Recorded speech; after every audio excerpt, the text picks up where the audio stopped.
Good evening and thanks for joining us. I'm Patrice Dayton. And I'm Rondrell Moore. Indiana will end federal pandemic unemployment benefits. That'll take place on June 19th.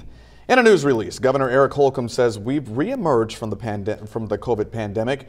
He points out there are help wanted signs all around the state, including here locally. The growing need for workers has put a strain on many local businesses. News 10's Tucker White spoke to a local business owner. Tucker joins us now live in the newsroom with more on how businesses have been coping throughout the last year.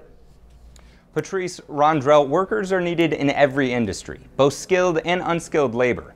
But what happens to those businesses that can't find help? Well, I spoke to a local owner about how his business has been impacted.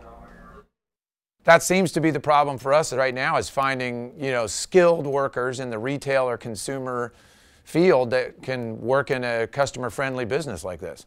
Zach Johnson has owned eBash in Terre Haute for the last 17 years, but the business has had to have its doors closed since February.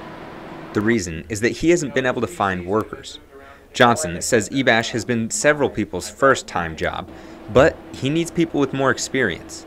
To help entice workers, he pays above minimum wage. Here, we've always paid like $8 to $12 an hour, okay? And so it's not, awesome pay, but a lot of times it is first or second jobs. It's people on their way to another job. It's not a lifetime employment here, but our management position pays $50,000 a year with benefits.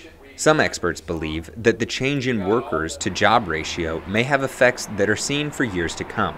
Yeah, it's going to be a really interesting dynamic to watch and as to what this does to wages, because there certainly is upward pressure when there's not enough of something. Companies are going to be forced to perhaps offer more money. While increased wages can be done, some business owners are concerned that paying their employees more would end up costing the customers. Like, we cannot pay, first-time jobbers $20 an hour to try to compete to get them out to work again. Like, it's just not sustainable. I mean, eBash would have to charge $10 an hour to play here instead of $5. Johnson plans to reopen eBash in June. He now starts his workers at $11 to $15 an hour. Reporting live in the newsroom, Tucker White, News 10.